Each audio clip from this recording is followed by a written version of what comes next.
Good morning, good afternoon, or whatever you are, and whatever it is. My name is August Rigoni. I'm the author of Eiji Tsuburaya, Master of Monsters. I grew up being obsessed with monster movies and leaned towards dinosaurs and Godzilla, and that was the gateway that led to everything else from Land of the Rising Sun. And we're here to do a panel today called The Great Kaiju Invasion. We're going to tell you all about what's happening with stuff that you can actually see in the United States, because a lot of people can talk about this movie and that movie and what they're making, but you know, that's great for the hardcore fan, but for people who just want to see something new, now we have less barriers. Now more stuff is flooding in.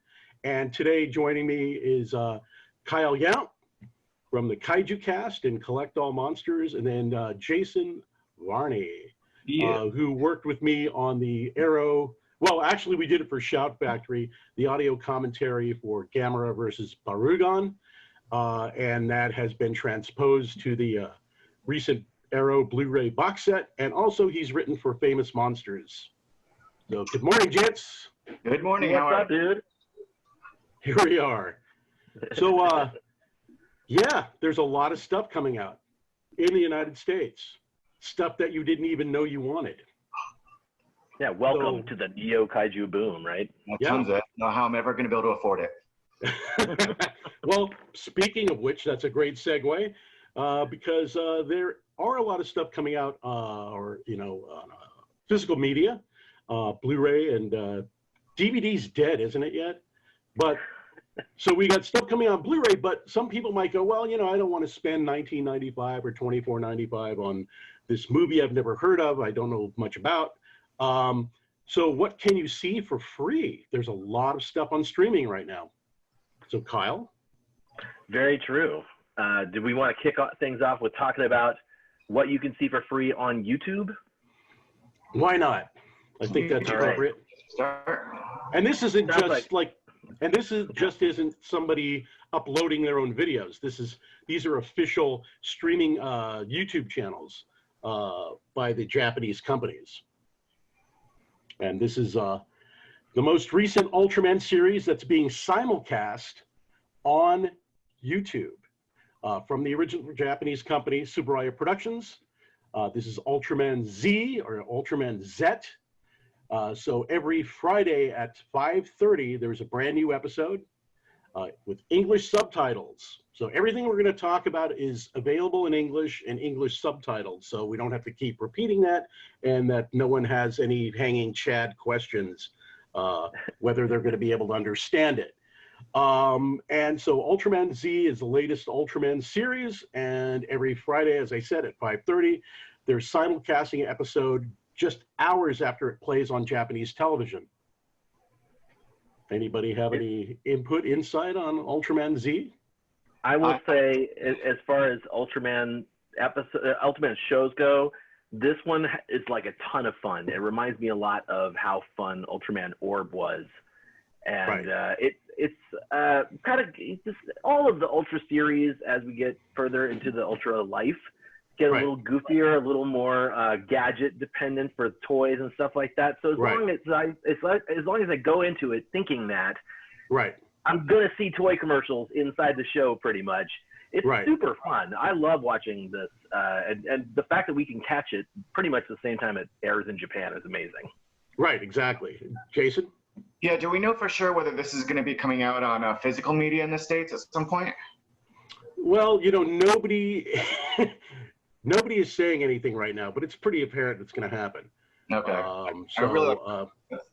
Yeah, it's going to happen, because what they're doing is, unfortunately, for some people who might just be finding out about this, the episodes are only available for 2 weeks at a time. So the episodes remain up 2 weeks after the air date, and then they're removed.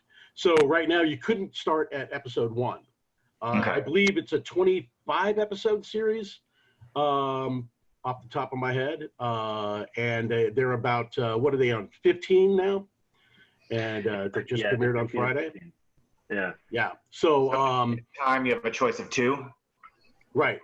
So you could go back 2 episodes and start watching this, and people are going to go, well, where do I find this? You know, yeah, it's on YouTube, but it's the official Ultraman YouTube channel for Subaraya Productions, which is TSU for those of you writing it down, TSUBURAYA. Just look that up, an Ultraman Z, and it should take you right to their official Ultraman website. There's a lot of other content on this on that channel, rather, and some of it is dubbed in English, some of it is subtitled, and that kind of segues into in November next month. They're premiering a brand new Ultraman miniseries that's going to be dubbed in English for the American market. Awesome. Excellent. Yeah. Have you seen any about that? Have you read anything about that, guys? I I have no. not, but the name sounds familiar. Ultra Galaxy Fight, is that right? Yeah, it's Ultra Galaxy Fight something generation. It's like another one of those really long titles. And see, the reason why I'm making a joke about that is not that I forgot it. Is that we can say like 25 different Japanese names in this panel, and no one's going to remember it. It's just going to sound like Peanuts adults. So just go to the Subaraya Productions Ultraman channel. You can also, for the latest Ultraman news, you want to go to the official North American website, which is ultramangalaxy.com. So what else is going on? It's coming to Netflix. Oh, what's on Netflix? Oh, no. Frank was asking coming to Netflix. Oh yeah. If Frank's talking about the animated one, I think we were going to touch on that a little bit. Okay, yeah, later. we're going to do that later. Yeah.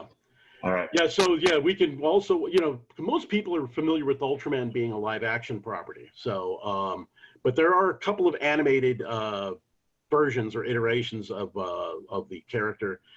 And there is, as Jason said, reminded me, because it's been so long since that thing was on, And then we've had the pandemic, and we've all watched about 500 other shows since then, since last April. Totally. That is like, that was in the before times, But yeah, it's just called Ultraman. It's a Netflix original series. It's based on a best-selling comic book in Japan. I would say manga, but I don't want to be pretentious or people going like, what the hell's a manga? Is he Italian? Is he telling you to eat? No, it's not manga, it's manga, but this is the animated series that's on right now at CG Animation. The first season is all up to watch, and the second season is coming soon to Netflix. And yeah, we got that going. It's based on a long-running comic book that's been I think the story's been in publication for about 10 years now. And the manga, the comic book is available in English in the United States from Viz Media, B-I-Z Media. So those of you interested, yeah, it's a little more like Iron Man. I hate when people say that, but it's instead of an alien being, here's the setup. If you remember the original guy from the original Ultraman, Hayata, transformed into Ultraman, he has a son with Fuji, the communications officer, so you're all jealous out there. And they have a child, and he has a partial Ultraman DNA, but he can't transform into the giant. There's like experimental armor that they're using to help defend the Earth from further monsters since Ultraman left. And that's basic premise right there. Just watch it. Wow, watch it. Have you seen it all, Kyle? Yeah, I saw the first series. I think I watched it twice through. Right. Because the first time I watched it with the dub, whew, that was weird. And then the second time I watched it subtitled. And for someone who is not super versed in Ultraman stuff, I've only just started dipping my feet into the waters. Yeah. It was a little jarring because I was like, when is he going to get big and turn into giant Ultraman? However, now that I have gotten my feet into those waters a little bit deeper, I know that, oh yeah, Ultraman, he's not always big. He's also a standard human-sized hero at many times. Right. So I just got to be a little patient, I think.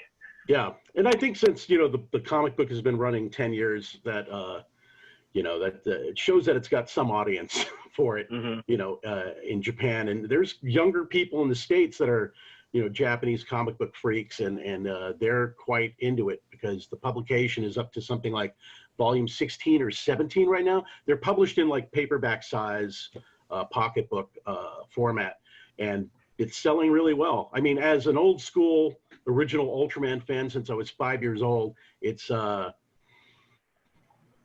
watch it, but I mean, I'm not going to be putting up a poster on my wall. Yeah. Yeah, it's got a different vibe to it. It definitely has more of an anime vibe in terms of the writing and in terms of the way that everything lays itself out, right, than the TV show, right, live action. Yeah, and it's got the little conspiracy twists in the story arcs and stuff like that. So you know, it's interesting for modern audiences in terms of narrative format. You know, it kind of aligns with you know the other things that we all watch. You know, so that's a lot of fun. So what else is on tap? Well, actually, let's go back because that's a Netflix item, which you of course have to be a Netflix subscriber to watch. So we were going to talk a little bit about stuff that you have to pay for later. Let's go back to the free stuff, and talk about Shout Factory TV. Right. And Shout Factory TV, for those of you out there who already know, you can close your eyes for 10 seconds. But Shout Factory TV is the streaming platform for Shout Factory, the physical media label, and all their stuff is free. There's no subscription. There's no sign up. I mean, you can, but you don't have to. So you just log on and watch whatever you want. They have a lot of great stuff. They currently have a plethora, but don't let this turn you off. Some people like it. Some people are kind of turned off from it, but they have a lot of stuff on there.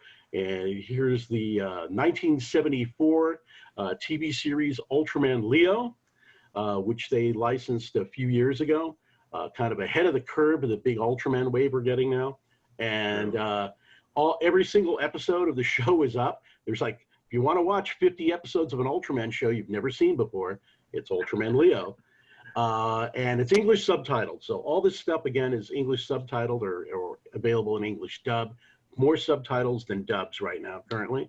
And of course, Mystery Science Theater versions of the Gamera films they have up. And so you can watch all that. There's also like the backlot and where you can see behind the scenes people, like I did a series for Shout Factory TV talking about how these films were produced. That's right. If you go to Shout Factory TV and you search Kaiju in their search engine, August's videos come up. Yeah, don't make funny screenshots and send them to me. You know, he's got one eye open and his mouth is going this way. So stop that, Nick Montemayor. I'm not saying Montemayor. I know you, Nick. Don't take any more screenshots. And then, of course, there's this 1971 Japanese series, sort of one of the part of the triumvirate of great Japanese superheroes, which is Kamen Rider or the Masked Rider. This series is now available on various Shout platforms, including Pluto TV on their linear channel, Tokushoutsu. Yeah, I can't say it either. It's you can see it up on the screen partially, but if you just go to Kamen Rider on Shout Factory TV, they have the original 98 episode, that's right, too shy of 100 episode series from 1971, fully subtitled in English, and as well as the 2000 series, or should I say the series from the year 2000, in the year 2000, called Kamen Rider Kuga, and that's Kuuga, which is really great for people who like that sort of a continuing story arc series where, you know, you get to the end of the episode and it's kind of a cliffhanger and you're, you gotta watch the next one. So 98 episodes. 98 episodes is a really long commitment, but it's such a great commitment because, you know, this Kamen Rider has just been so unavailable for so long out here. And, you know, I started getting back into that show when it was on the Shout there, and it's just a lot of fun. Right, and it's basically, the basic story is, you know, it's just a superhero series, watch it. Without going into a whole long synopsis about this thing, it's basically there's a subversive secret society bent on world domination. Sound familiar? Vote. And so what happens in this series is they're kidnapping people. They kidnap this this guy who's a motocross racer and also what would you call it? A biochemist prodigy, and they convert him into a cyborg to fight for their cause. They're going to brainwash him. Before they're able to brainwash him, he escapes and decides he's going to fight these guys with his new powers. And they do that for 98 episodes. And that was just the first series in a series that's been running since the 70s and is still running today. Every year, it's kind of like Doctor Who. Every year there's a new Kamen Rider and a new story set up. Yeah. So we have Shout Factory has the original series right now, 1971, Kamen Rider, and then they have the series from 2000. The original series is like old school TV, which means, you know, the episodes are kind of self-contained, and they're sometimes a two-parter. And with the newer series, they're all sort of, you know, they bleed into the next episode, so they're binge-worthy. And I think the best of the ones that have been produced since the year 2000 is Kamen Rider Kuga, which was the first one. It's really gripping. And when you finish one episode, you're like, I'm going to go to bed now and I can watch some more a couple days from now. You get to the end of the episode and you're like, I'm up till 5 a.m., you bastards. So it's really great. So check those out. Yeah. So besides, you know, the Kamen Rider stuff, they also have the untapped Japanese versions of Power Rangers, you know, a term that sort of either inspires, like, I love Power Rangers, I grew up with it, or, you know, sort of like a constipated look from some people. The shows were originally produced in the 70s in Japan, and again, that's another series that has been running since 1975. And every year, again, it's a new set of heroes, it's a whole new story. And Shout Factory has quite a few of them up, mostly the series from the 1990s. And those are also available on physical media. So if you've ever been curious, like, I'd like to buy that, but I don't know if I spend, you know, I drop 40 bucks on it. If I don't like it, you know, I'm just going to feel like, you know, kind of bent or burnt. So you can just watch them for free on Shout Factory TV. And you can also watch them on their linear channel on Pluto. And they're not on demand on Pluto TV, but you know, you can just see what's in their lineup, and they'll binge like maybe 4 episodes of different shows. So that's another great thing on. I'm sorry. It's fun to go to Pluto and just not know what you're going to be able to see, or what's going to be on there. Right, and that's also kind of funny. It's, you know, when I go to Pluto, I don't have to bring suntan lotion to Pluto. Also, you know, since we're talking about Shout Factory, there's some big news coming November 1st, right? Oh yeah, almost forgot about that. So an ultra heavy panel here, guys. Yeah. Well, since I'm taking up all the air, man, all the oxygen, you say something, Kyle. You take this one. You take this one for the team. So as we know, the Ultra series has been licensed by Mill Creek Entertainment, and we're going to talk a little bit about how you can watch stuff through their system later. But the important thing we want to share right now is that Shout Factory has licensed the ability to show all of the Mill Creek stuff, all of the Ultraman stuff, which includes a cajillion series and 1 million movies. I think those are exact numbers. And it all starts on November 1st. And I think a lot of people know that the Shout Factory already released Ultra Q on DVD, Ultraman on DVD, and Ultra 7 on DVD. Well, it's all Blu-ray, no DVD. Oh, I meant like Shout Factory did it on previously. DVD prior to this. Yeah. Okay, I'm drinking more. So now, but now we're talking about it all being added, not just the stuff they've already released, but all this extra stuff too, all the new series, Return of Ultraman, Ultraman Ace, etc.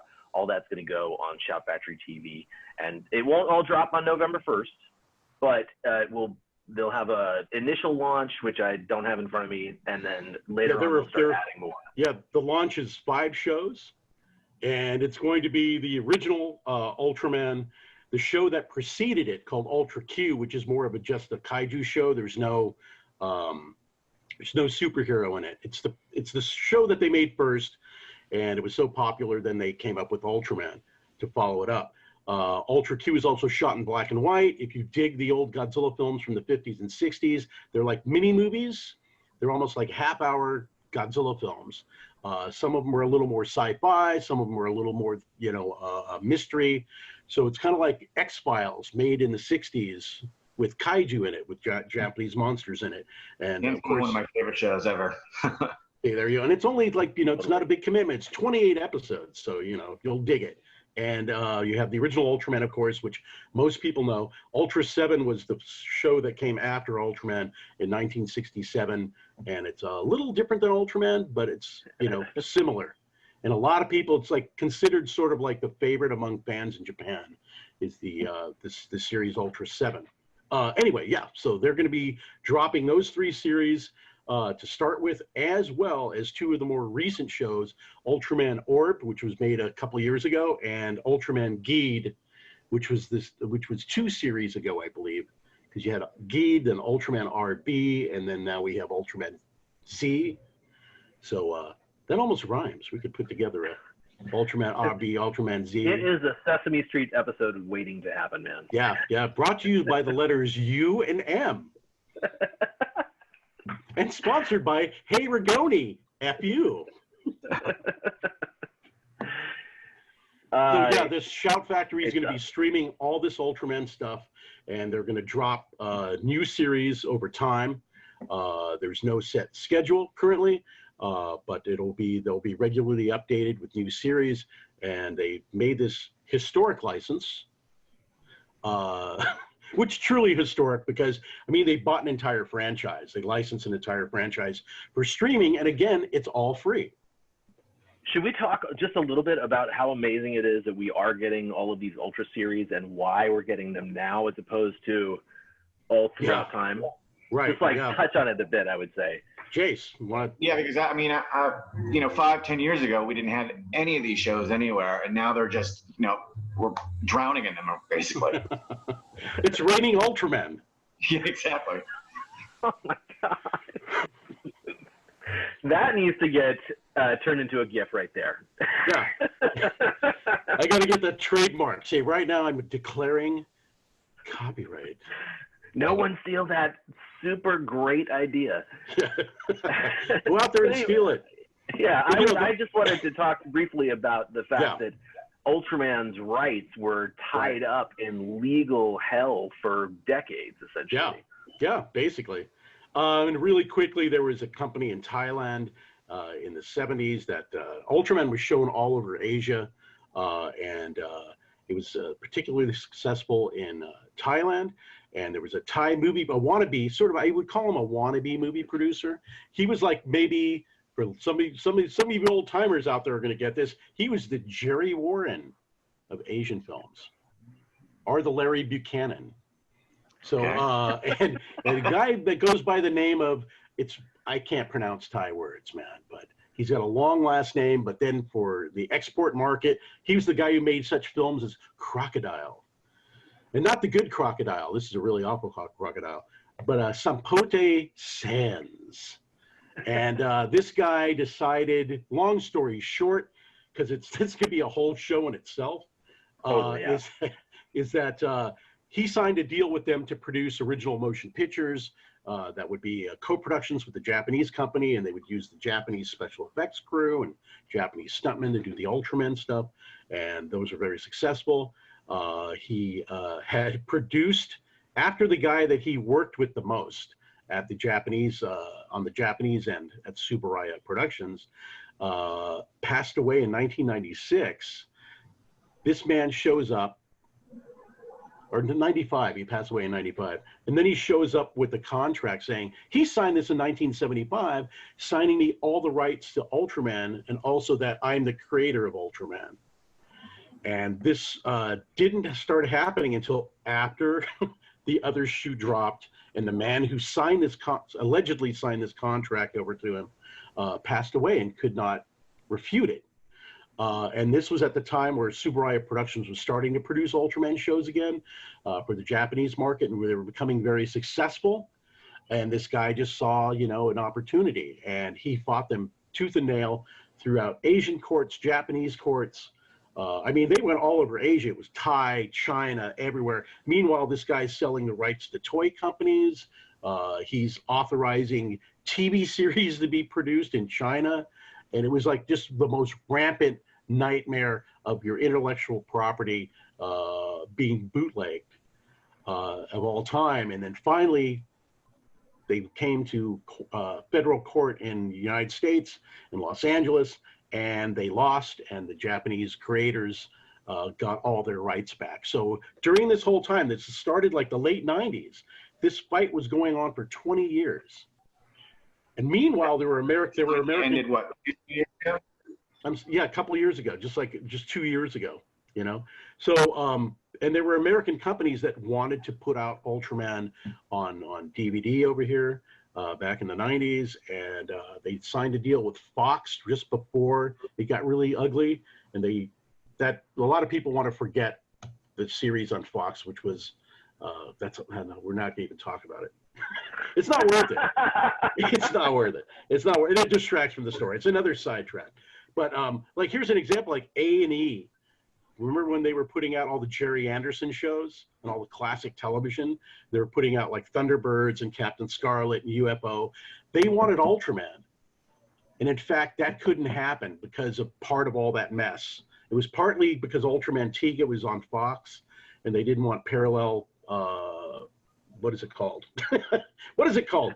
It's called like a parallel import, or, you know, parallel, never mind. It was a conflict with the Fox TV license, or what was it? It was 4Kids Entertainment. But anyway, blah, blah, blah.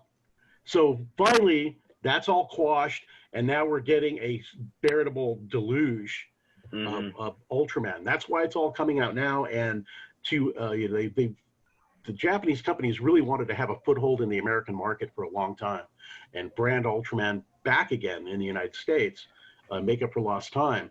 So, you know, in the past, Japanese companies would be hard to negotiate with. They'd want a lot of crazy money because, hey, you're Hollywood, you have deep pockets. And so a small company or a small label couldn't afford to license any of these shows. Plus, they weren't translated at all. So that was up to the licensee, not the licensor. So, you know, so now we're getting cooperation. They want to break into the market. And so we're getting this flood of Ultraman. So it's every Ultraman show you never heard of, besides the original 1966 series. But they're all fun. Oh, totally, yeah. Absolutely. I'm so glad that we're getting these right now. I mean, I just got Ace.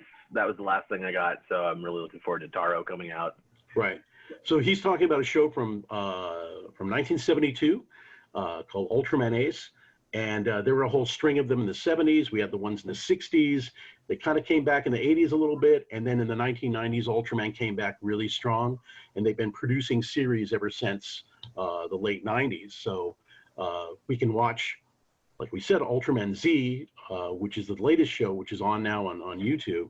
And now we can go and look back at these other shows, either on Shout Factory TV starting next month by streaming, or you know, going into your Best Buy or Walmart even and picking up like these Ultraman shows that were never released in the United States that are fully subtitled in English. And the prices are pretty good, you know. You have... Yeah, it's reasonable. Yeah, you know, because you're getting like something like 50 episodes in a box set for like $30. Yeah. And that's kind of unprecedented as well, you know. So that's what's going on with and that's Mill Creek Entertainment is putting out that. And I remember when Mill Creek would invoke cringe, you know, right? Super pixelated. Aren't they? Yeah, they've stepped up their game a lot. And they really did. And speaking of Mill Creek, you know, they've done a couple of old classic Toho movies as well. Yep. So who wants to talk about that? I'll just say I know that they put out Mothra right fairly recently, and there you go. That's right. There it is, right there. Yeah. Thought I'd need that handy. So what'd you think of Mothra? What their presentation? I love the original. I mean, it looks gorgeous. I mean, it's got I mean, I can just show it really quickly. It's got the artwork comes out with the outer case, and it's a steel book, and it's just a disc inside, but it's really nicely put together. And actually, just quickly while we're on this, next month Eureka out in Europe is also releasing an edition of Mothra, and as well as a double feature of H-Man and Battle in Outer Space, and those are pretty much going to be the same ones that we have here, only I think they're adding another commentary to it. Right. Well, there's that's for the European market, but for the United States market, we've got Mill Creek has also put out with a double feature disc of the H-Man, which was a 1950s Toho picture, and there it is, and Battle in Outer Space from 1959. Both films were released by Columbia Pictures back in the day. So these, both Mothra and the Battle in Outer Space disc from Mill Creek have the English versions that were originally released in the United States with the editing and whatever alterations that they did to those films. And they come with the uncut original Japanese versions as well. And those are subtitled. So it's really great. Those dub titles on Battle in Outer Space. The first time it came out, it was it was just kind of a mess, but they have fixed that pretty much to my eye. So if anyone was wondering about that, no worries, go out and get it. Yeah, I haven't checked out the subs on the new edition of Battle in Outer Space, but I'm kind of a stickler on that movie. And, it's like I hope that they actually did an actual. I haven't read any reviews of it, but there are not many out there. Yeah, I just want to see if they have the original, translated the original dialogue and not just transcribed the dub dialogue, because what they're saying in the dub dialogue is sometimes different than what they're saying in the original Japanese version. So whatever, it can be nitpicky. At least we got these movies in like widescreen 1080p, but those are out now too. So everybody should be able to get that from, your corner store, wherever you pick up drugs, wherever fentanyl is sold. So this sounds like a great place for us to segue into physical media that you can purchase if you were not aware of it. Yes, which we did ahead of time. So thank you, Kyle. Yeah. So segueing past those guys, obviously we already have plenty of things that have been released over the past 2 years. Primarily, I'm going to say if you're a Godzilla fan looking for giant monsters, you got to know about the Criterion set that came out, showcasing all of the Showa era movies from 1954 to 75. We also just recently had a Gamera box set release where you could see all 12 of the Gamera films in their glorious HD treatment, thanks to Arrow Video, which both of you guys are on that first disc.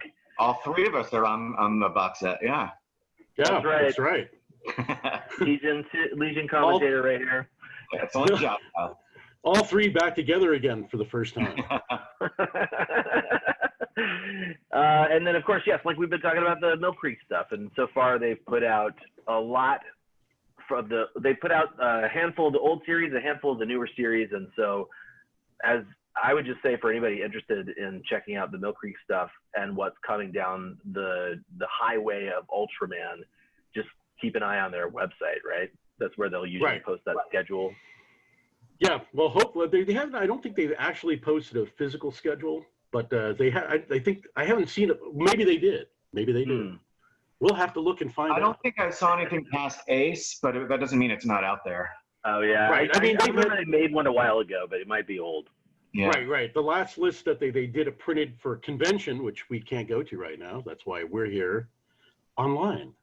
Was only up through I think the spring of 2021, but a lot of the titles and release dates changed on that. They pushed some stuff forward and pushed some stuff back, but all minor changes. But the latest updates were in the spring, we're going to get the 1973 series Ultraman Taro. And then sometime after that in the spring, I think Taro's coming out in January. And then sometime in the first quarter, we're also going to get the series that followed that in 1974, which is Ultraman Leo. And again, like if you want to buy any of this stuff and you're going like, I don't know, I've never seen it before, I don't know if I'm going to like it, you can go to like Shout Factory TV and watch free episodes of Ultraman Leo, or you can wait till November 1st and see all the other stuff that they're going to start dropping on shoutfactorytv.com. And we've got some of the, they haven't released another schedule past that. I think we're going to have to wait till the first quarter. There's been some things that have been held back. A couple dates have been changed over the last few months because of the lockdown, otherwise known as the beer bug. So you know, I mean, they've been minor changes, like something got pushed up a month or something got pushed back a month and a half or whatever. But they're still going to keep on a steady schedule. I mean, it's really hard to project, like, here's what we're doing for the next year and a half, and that whole calendar is going to be like clockwork. And some fans get kind of upset when they change something by a couple of weeks, and it's like, and then they think it's disaster. The company is going to go under because they delayed this thing 2 weeks, or there's trouble with the license. I think people just get really excited. They don't understand that changes happen all the time in business, and it has nothing to do with anything bad. It just happens to be like, oh, we need a couple more weeks so we can make this properly correct, or we want to spend a couple more weeks tweaking this or making sure the QC is right. But, you know, some people get kind of upset. So, you know, don't get upset, folks. More Ultraman's on the way. Yeah, patience and attention spans are not what they used to be. Yeah. So okay, in addition to Boomer. In addition to H-Man Battle in Outer Space that you guys talked about, and we mentioned the Mothra set, or the Mothra release earlier too, Gappa. Oh, yeah. Gappa was just reissued on Blu-ray from Tokyo Shock or Media Blasters. Yeah, Tokyo Shock Media Blasters, that's correct. Mm-hmm. And Warning from Space, super old. How old is Warning from Space? Like 1956. Yeah. All right. Yeah. So that's just getting released from Arrow Video. That comes out on Tuesday, so it should be shipping to me pretty soon. And it looks like it's they really hit it out of the park. I actually watched that one 2 weeks ago to train my eyes to how bad the print actually was, so that I watch it soon. I'll have watched it recent enough to see what a huge improvement it's actually going to be. Cool. So you're talking about Warning from Space, right? Yes. Yeah. Okay, great. So for those of you out there that may not know, Warning from Space was a 1956 science fiction movie with these starfish aliens that have a big eye in the center of their body. The Earth is there's a collision course with another celestial body that's going to hit the Earth. And these aliens come to actually help us. That was the first Japanese science fiction film shot in color. The color, if you see, the movie was brought to the United States by American International Television back in the late 60s. And most prints that have been available from like companies like Sinister Cinema and Alpha Video and stuff like that have been really terrible 16 millimeter prints, mostly, that have really faded colors where everything's almost pink or red. The first time I realized how good the color was in this film was about late 90s. I bought the Japanese Laserdisc, and I was like, the Laserdisc looked amazing. What's a Laserdisc? They're giant coasters. You could use them as a cocktail serving tray. The colors were amazing and eye-popping, and I couldn't believe how gorgeous it looked. I figured that the palette was a little more muted, you know, even in the Japanese version, but it was just like made your eyes bleed how sharp the colors were. And so and then they remastered it for Blu-ray in Japan. So, you know, this version that's coming out from Arrow should look positively gorgeous. So, and it's kind of a thinking man science fiction film. It's not an action film. I mean, the thing that may be the dopiest, you know, are the way that they represent the aliens on screen, which is they, you know, kind of did these wire-framed costumes, and it's more like, you know, what was the name of that German puppet thing? Moomenchance? It's kind of like Moomenchance or the old Bauhaus Society costumes that, you know, back in the 20s. So it's like, it's obvious that there's people in costumes and it's stretched cloth. And then they're wearing these, like, it's almost like they're wearing these giant eyeball medallions in the center of their body. And I have a plastic figure like this guy of those aliens, but I should have busted that out for this. I forgot. I could show you one of the aliens. But I mean, you know, if you can get over that, if you could just suspend your disbelief on the way that the aliens look on screen, and they're not like horrible, you know, but they're just, you know, it was the 1950s. So I'm not making any excuses for anything as the 1950s. Oh, don't get mad, Monsterama crowd, because most of all my favorite horror films and monster movies are from the 1950s. And to pee off all you guys that like modern stuff, I hate almost all modern horror. No slashers. Stuff. Friday the 13th, I laughed at the midnight screening for Friday the 13th. We're like, girl boards up the last survivor, because I'm not into it. I don't even know her name. Sorry. She boards herself up in the cabin door, and the way that the camera is set up, the way that the shot's composed, is to the left, screen left, her right, is a big window pane. It's like a panel window. And I yelled out, "He's going to come through the window." And he did. And Jason came right through the window. It was like, oh, man. Sorry. I know I amuse myself every once in a while at the Friday the 13th movie. I'm going to get a lot of hate mail. This is going to be awesome. Because the more you hate me, you're giving me more power. That's how it works. It's like the diabolical villain on Electra Woman and Dyna Girl, Glitter Rock. I am Glitter Rock. My guitar. I'm just gonna stand around with a Marjo Gortner like afro wig with glitter all over myself and go, I'm Glitter Rock. There were so I many. think that should be saved for the next year's panel. Exactly. Electra Woman and Dyna Girl, where you get special focus on Glitter Rock. Man, we're way off track, but Warning from Space, you want to buy that. And we went from Warning from Space to Marjo Gortner. No, it was a warning. It was a warning label for me. August Rigoni comes with a warning label. Don't give him too much copy. Anyway, so yeah, Warning from Space is coming. How can we pull this back from there? I got it. The Warning from Space is coming. Available yes. from our video. Right. And not only is Warning from Space coming, we've also got hopefully some more Tokusatsu stuff coming from Arrow in the future. I know they were looking at some properties, but they hadn't decided on anything yet. What we do know is that there are tons of independent kaiju features being offered to American consumers these days. Right. Things that are not the big three. Yeah. I just want to do a quick backtrack.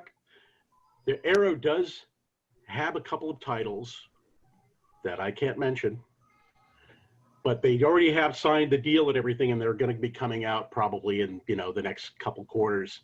So there are stuff that there is stuff that they've already licensed. So hang on, folks. There's more stuff coming, and all I can say is it's more vintage stuff.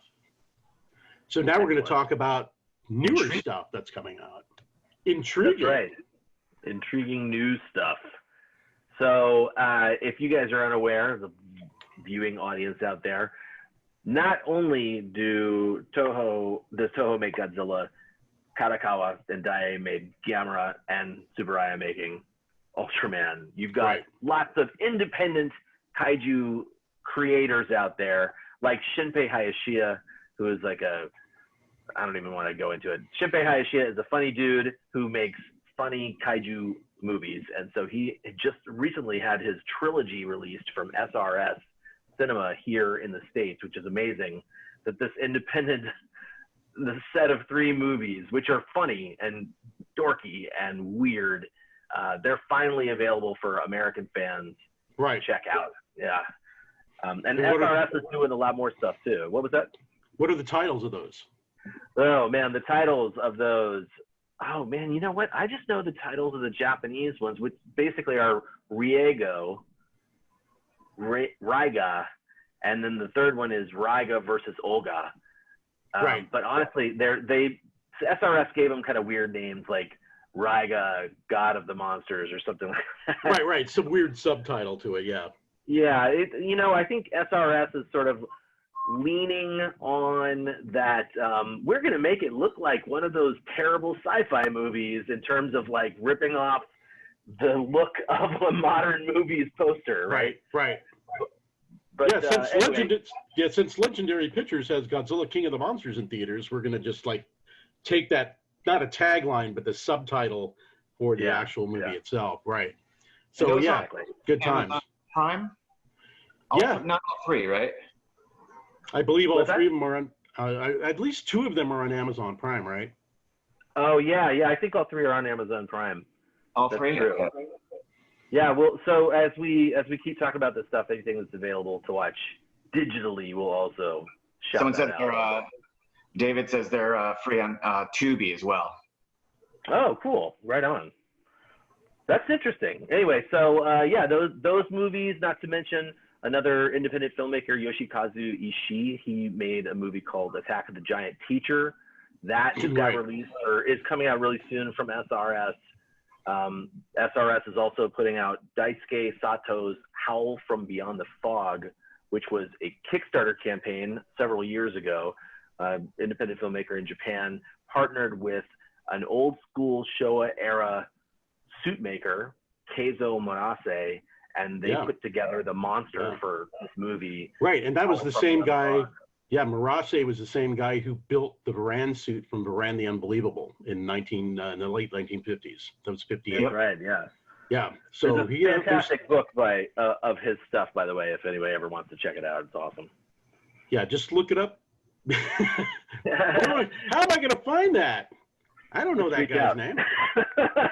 Yeah. Reach out in the chat.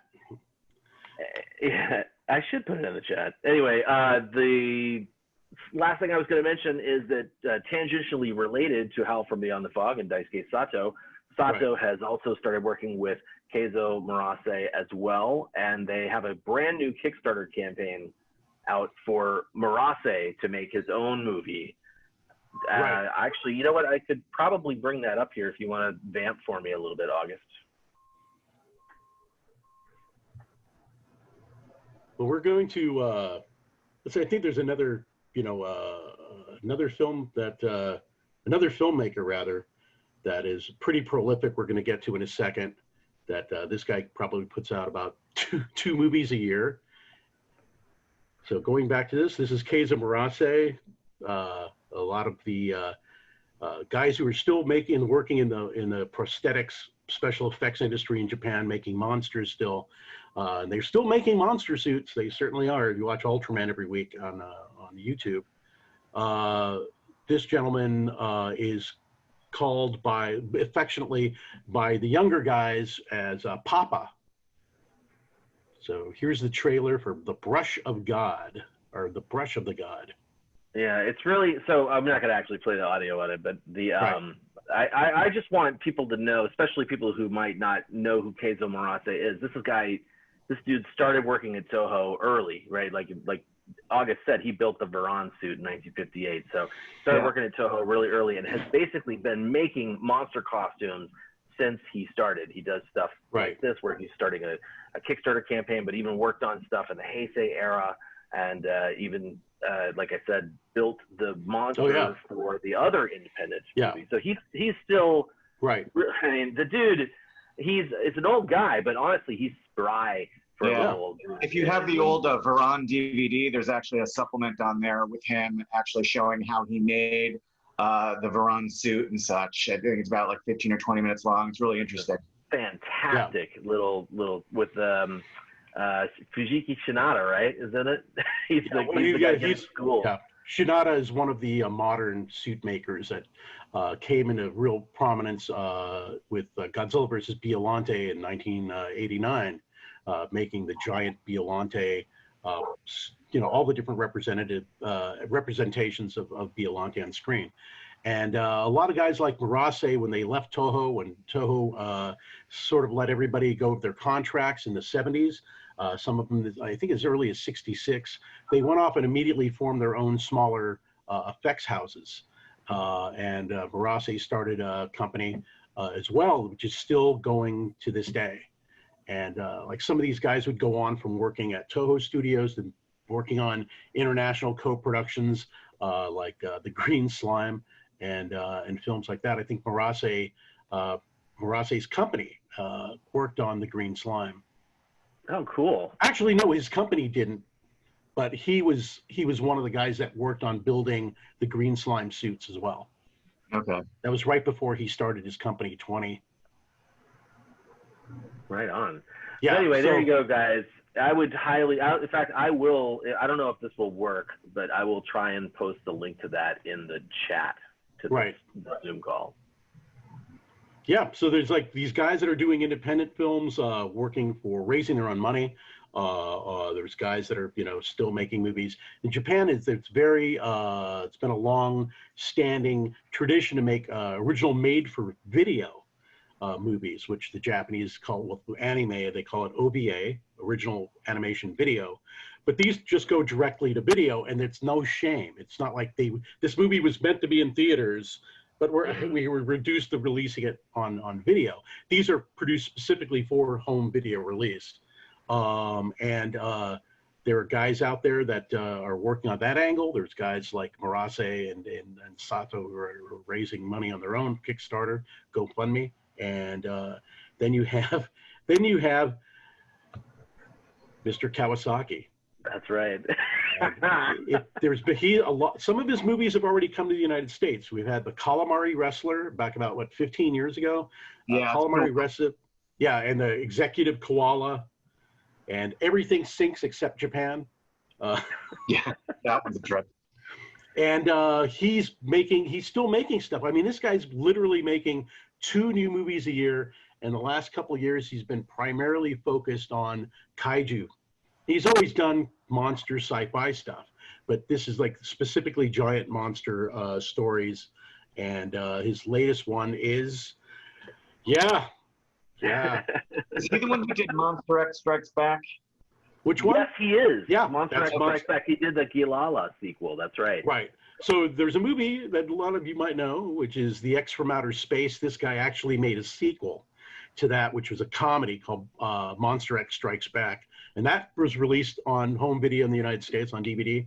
The shot we just showed you is from his latest kaiju movie, which is like Seafood Gourmet Wars. There's like a couple different. There's like the English title, and then it's different from the Japanese title of the film.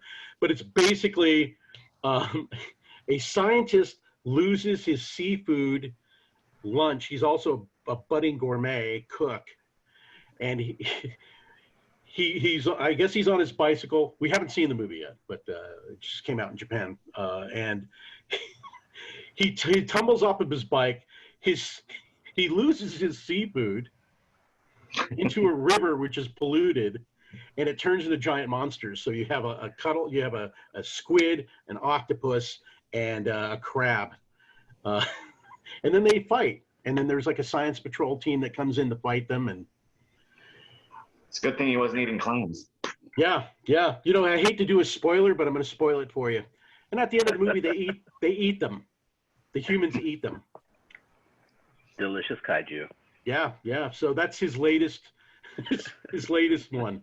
But he's always putting something out. There's Minoru Kawasaki. That guy is. If you haven't seen Calamari Wrestler, you haven't lived. He's prolific, I guess you'd say. Yes. Yeah. But then we have stuff like Kaiju Mono. Mm-hmm. Kaiju Mono was made by Kawasaki. That was released by Sentai Filmworks, which is another video label here in the States that primarily focuses on anime. Mm-hmm. And I'm pretty sure that it was Sentai Filmworks that put that one out. And it's called Kaiju Mono, M-O-N-O, and that one is available to stream on their channel called High Dive, Hidive, one word. So you can see it that way. I think Kaiju Mono is also on Amazon Prime, if I'm not mistaken. See, there's so much stuff. I know. Yeah, there's lots of platforms where you can watch lots of stuff. We didn't even talk about Toku HD. Oh yeah, and so there's Toku HD, which is another streaming channel, which is like a very low fee. It's like $4 a month. They have some of the Ultraman shows on there. Here, I don't know let how long. me rattle them off for you, dude. You do it. I wrote them all down. Ready? Boom. We'll start with Gridman, Mirror Man, Death Kappa, Outer Man, Neo Ultra Q, Ultraman Zero: The Chronicles, Ultraman Orb, Ultraman X, Ultra 7X, Ultraman Ginga, Ultraman Mabius Side Story, Ultraman Max, Ultraman Nexus, Ultraman Cosmos, Ultraman Neos, Ultraman Gaia, Ultraman 80, Ultraman Leo, and they also have the Ultraman anime. From 1979, a different one than the Netflix one we talked about. So, traditional cell animation Ultraman show. So that's a lot of stuff they've got on there, and it's like they have a 7-day free trial, like a lot of these streaming platforms. So, you know, check them out. God, what else is there? There's just so much, and so much overlaps. That's true. You know, I would say if I was going to say we should talk about anything, we should just take the last couple minutes to maybe pick 1 or 2 items that haven't been announced, stuff that we'd like to see, because we're coming up on like an hour of the panel, right? Right. So Jason, what would you like to see released? What would you like to see as far as like a kaiju dream fulfilled for home video release or streaming or whatever? What's on your list first? Kaiju or tokusatsu? Okay, yeah. Well, kaiju-wise, I mean, I'd really love to see some of the, you know, X from outer space. That would be nice to see come out. I've always been a fan of Space Amoeba, and, you know, of course, these other Toho things like Atragon, Frankenstein Conquers the World. I mean, you know, with Toho, I'm not really sure how soon we can expect those, but staying loosely connected to that is a lot of the disaster movies from that era in the 70s that haven't come out. I'd love to see the Submersion of Japan, Deathquake, Espy, maybe High Seas Hijack. A lot of these movies that, you know, they still had some budgets, and a lot of the effects are excellent in them, and they haven't been released in any format here. I mean, Espy came out on VHS back in the day. But it's been really hard to see these. And I know, August, you had mentioned the TV series that followed Submersion of Japan, yeah. But if that was my wish list, then that's, I mean, the wish list is getting fulfilled pretty quickly with all these shows that are coming out and all these movies and everything. And, you know, it just doesn't show any sign of fading away. But my wish list is some of the stuff I just mentioned. Right on. How about you, August? Everything. Everything that hasn't been released here yet.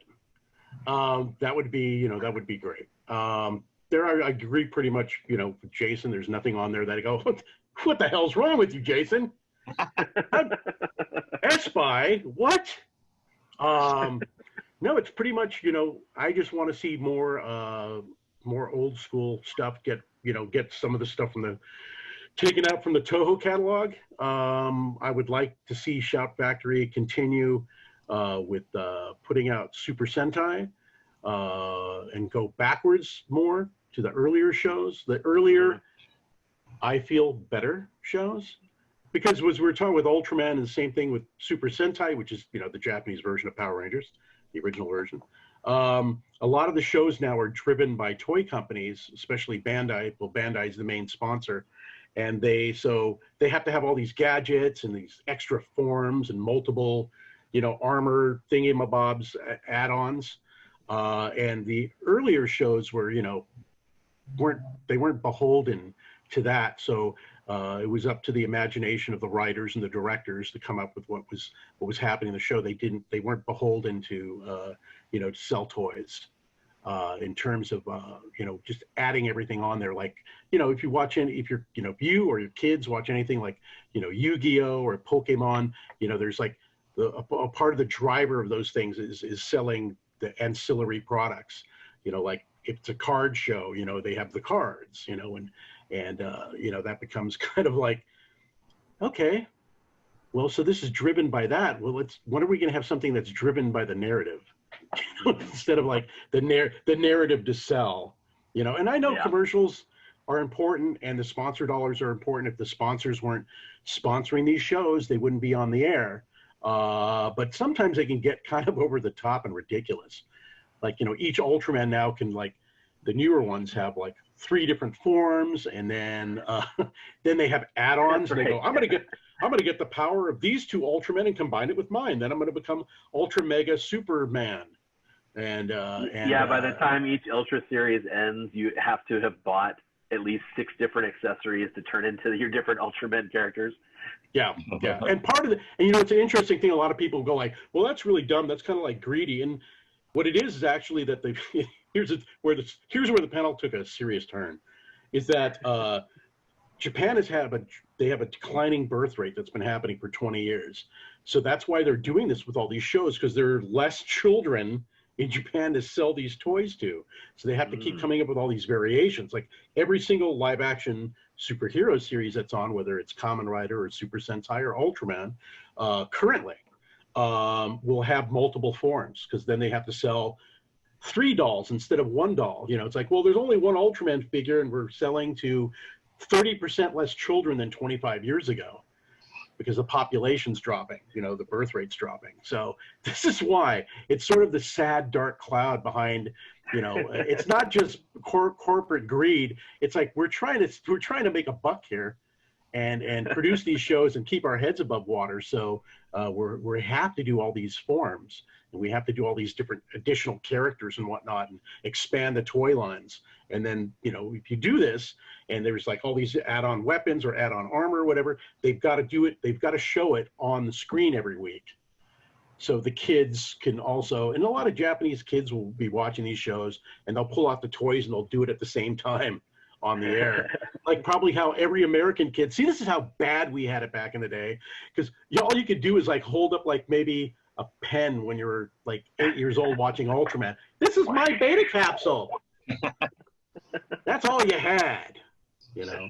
Back in my day, we lived in a shoebox in the gutter, and we watched. All these kids are spoiled today with all their 50 million toys for each individual episode. Right. So that's the sad story of why. So when somebody goes, why is there all this merchandising? Why is it kind of overwhelms the shows? And once you, like Kyle said earlier, once you get kind of sort of acclimated to that with the new, this is only an affectation of the last like 10 years of Ultraman, starting with Ginga, you know, where they started really driving the toys. But once you get used to it, then you can actually just enjoy the programs for what they are. And the latest one, Ultraman Z, is, like Kyle also said, it's one of the best of the last several years. So there's a lot of nostalgia factor. You'll see monsters from the original Ultraman series in it, for those of you who grew up with the original Ultraman, and little nods to the history throughout the show. So that's a fun one to watch, and it's free. That's right. I think just for me to sort of like get it off my chest, the things that I want to see released are the nostalgic shows, the nostalgic kaiju shows that were already broadcast here in the States that we haven't seen brought back. Stuff like Spectreman and Space Giants. Those actually, I didn't grow up with Ultraman and Godzilla. I grew up with Spectreman and Space Giants. So I would love to see some high quality treatment to those shows, because everything I have is low quality versions. Oh yeah. You know? Yeah. Most of them are bashes of, like, somebody got the Japanese video and tried to add on the English dialogue from like maybe something that was recorded off television from WTBS Superstation in Atlanta back in the 80s. With the case of both Space Giants and Spectreman, they were on WTBS out of Atlanta. So, you know, you had, that's where Monsterama is based, is Atlanta. So we bring it all in a nice little bow. The problem with the Space Giants, the guy who brought it over to the States, bought the rights originally, is still with us, Bernard Schulman. And he now lives retired and he's probably been retired for 30 years. That old bastard is hanging on, man. Good for him. But people have approached him to put out the Space Giants on home video ever since the VHS days. And he goes, "Who wants to watch that damn old show? Who cares?" So he doesn't really, he's a why? So he's just basically doesn't want to work with anybody. And here's a little thing that happened when I recommended, Shout Factory was looking to try to get the Space Giants, and someone passed on me a Craigslist ad that Bernard Schulman put up a Craigslist ad selling the entire worldwide rights to the Space Giants for $25,000. Right? It's like, I'll just unload this, who cares? And I told Shout, I think I contacted Cliff McMillan at Shout at the time, and Cliff went, "Oh crap!" And he sent it to the proper department, told him to vet this ad, and then the ad was taken down. And then a couple years later at San Diego Comic-Con, these kids were going around to tables passing out flyers. "We're remastering the Space Giants for Blu-ray," and that was a crowdfunding thing, and that never happened. They even went to G-Fest and dumped a stack of flyers at G-Fest, which is the Godzilla Kaiju convention in Chicago that happens every year.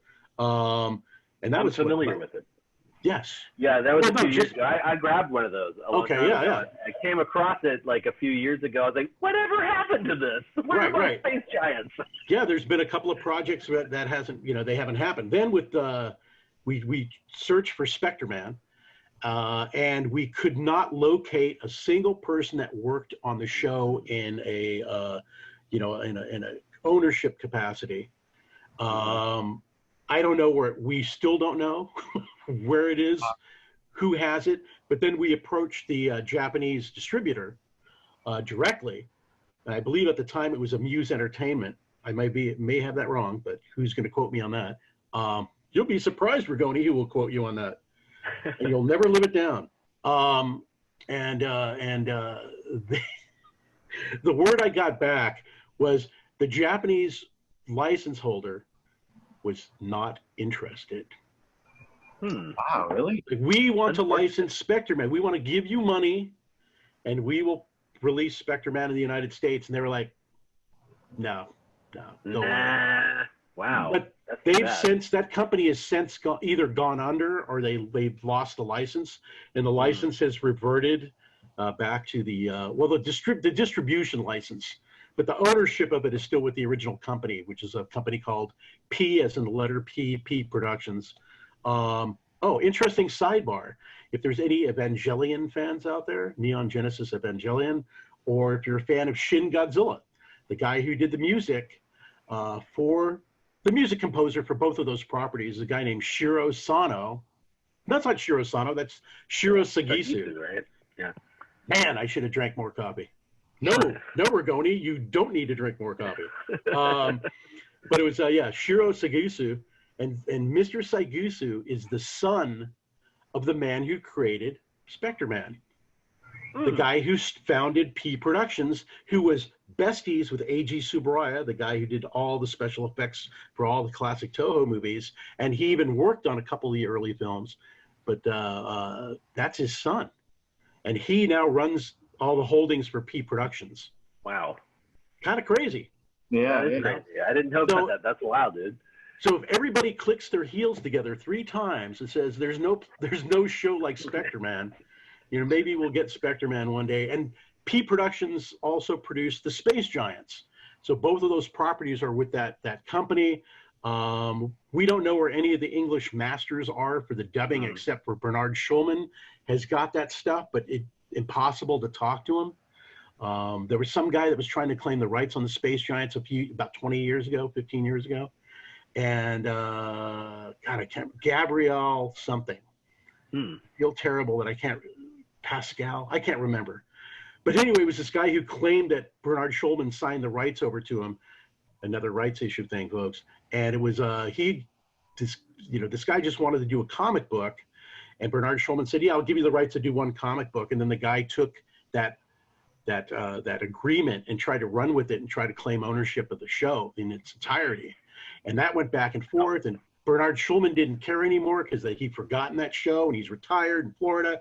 And this guy was running all over eBay and trying to take down Space Giants auctions saying you can't sell that space giant toy that you imported from Japan on eBay because I own the rights to the space giants. You can't do that. So a bunch of people got together and got him banned from eBay. And then this guy was also like some part-time low-tier professional wrestler and a comic book artist. Someone out there is probably going to know the guy's name. It's like this peripheral, a jack of no trades, apparently. Yeah, there's this peripheral stuff that, you know, it's like, I really don't care. You know, it has nothing to do with the enjoyment of the show itself or how it was made. But anyway, and now the chat turns dark again, because this guy who was claiming to own all this stuff has not outlived Bernard Schulman. He has since passed away. You know, so some guy, I think he was like in his 50s. And Bernard Schulman's still kicking. So, Bernard, let us have the space giants. Come on. Before we all die, and no one's going to care about the space giants. So let's get that stuff out, folks. So anyway, I guess we should wrap this up. We have that little leeway there, but we shouldn't take too much advantage of that. So any last thoughts from anybody? We never mentioned Godzilla Netflix, the animated series that's coming out next year. All right. Oh my gosh, yeah. That's throw that out there. I mean, he's the reason why we're here. Well, you guys have at it. Go tell us a little bit about it. I actually don't really have a lot of information. I just found out, was it in the last week that there is another Netflix animated show coming out next year, 2021. Doesn't look like it's going to be related at all to the animated trilogy that we had over the last few years. And plot-wise, I don't think much has been released, but I do think I saw a picture of some of Godzilla's head, as well as some of the characters that I guess may or may not appear in the show, but at least you can get a look on there as to what the animation style is going to look like. And Kyle, your thoughts? Yeah, I mean, basically, my thoughts on it are that I tried really hard to like the anime series that they put out, the 3 movies. The 3 movies, yeah. Yeah, it was, the thing I said about it the other day was basically that I applaud their efforts, but man, they really created 3 unenjoyable films. And so the word that I've heard on this new animated series is that this is going to be the series that this is what everybody wanted. Right. Godzilla's the Godzilla that's not restricted by realism or budget. You know, that's Right. what you want in an animated series is Right. not have to worry about like, oh, that effect's going to look good. You know, you want that, like, you want Godzilla to be Godzilla, and that's what I'm hoping we're getting this time. Right. Feel Yeah, free Godzilla's singular point, at least. What's that, Jason? Feel free to make them a little smaller too. They keep trying to make them bigger and bigger and bigger. I mean, how big can they really go? Yeah, it doesn't need to be 305 meters. Yeah. Come on, man. We don't need, like, size problems, man. Just Yeah. Godzilla should be 167 feet tall, and leave it at that. Leave it at that. Yeah. They're 200 at the most. Come on. Let's pull it in with the sort of a realm of reality. But a couple positive things, since this is going to be an actual series, and they haven't declared whether it's going to be a 30-minute series or an hour-long series of episodes. I suspect it's going to be 30-minute episodes, which is the likely format for this, is that the main writer and showrunner, and I guess how can you be a showrunner if you're writing every script? But I don't think he's doing that. But he's a noted science fiction writer in Japan, novelist. So you have a little bit of, maybe he writes a lot of hard science. So maybe we'll see a little bit of that of this. They didn't say they did say this person designed the Godzilla, which they leaked a little bit of the art. You got that art, Kyle? Ooh, yeah, I do have that art. Give me 1 second. So I'll just talk right now, so we don't waste any more time. But the designer is the same guy who worked for Studio Ghibli on the Hayao Miyazaki movies, Princess Mononoke and Spirited Away. And not only is he designing Godzilla, but he's designing the other monsters. So there's going to be many monsters in this. The director of this new series, which is called Godzilla what's it? Is it singular? I always want to say singularity when I see it. No. It Singular seems like point. singularity point, but Yeah, it's just something singular. odd. But it's just singular point, which I keep saying singularity point. It is being directed by the same man who directed the Devilman Crybaby series, which recently premiered on Netflix. And this is your new Godzilla coming. And they're saying that the launch starts in Japan in April, and it's going to be worldwide on Netflix following the Japanese launch. So there's our new Godzilla that's coming soon. And on that note, everything started with Godzilla. So we're going to end here with Godzilla and look forward to that series. And where can they catch you, Kyle? Where can people find you? People can find me at, let's see, kaijucast.com or any of literally every social media platform I'm on there as KaijuCast. But we have Collect All Monsters, which is the show that happens every month, talking all about kaiju collectibles. And that's actually airing today at 3 p.m. Pacific, 6 p.m. Eastern on the Collect All Monsters YouTube channel. Nice. Collect All Monsters. And Jason, Yes. where's your blog? Where's your website? Well, let's see. I'm not on Twitter or Instagram. I mean, I'm just on Facebook, and that's about it. I have a low carbon footprint. Yeah, Kyle, I got to tell you, Kyle, Jason does not need the aggravation that we have. So. Oh my God, right? Right. And me, I'm on Twitter, Rigoni August on Twitter. I have a blog, which is kind of on hiatus, but you can look at all the backstories, which is The Good, the Bad, and Godzilla. And that is augustrigoni.blogspot.com, I believe, and on Facebook, where I do most of my loitering. So I'm there. I'm here, I'm there, I'm everywhere like these guys. And Kyle, you have an event that's going to come up in the spring. Can we drop that? Yeah, I don't have an Leaking it announcement ahead? for you.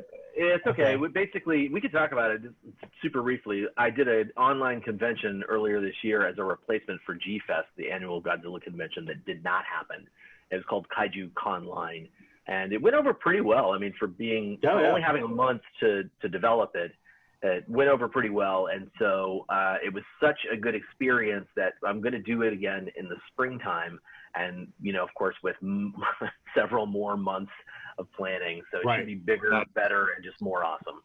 Yeah, so follow Kyle to find out more about that. And I want to thank everybody at Monsterama for having us on, and especially Anthony Taylor for, finally getting me to be a part of Monsterama after all these years. And thanks a lot, everybody. Take care. Have a good day. And don't forget to go out there and buy a bunch of monsters and, collect them all. Support the monster arts. Exactly. Support your local kaiju.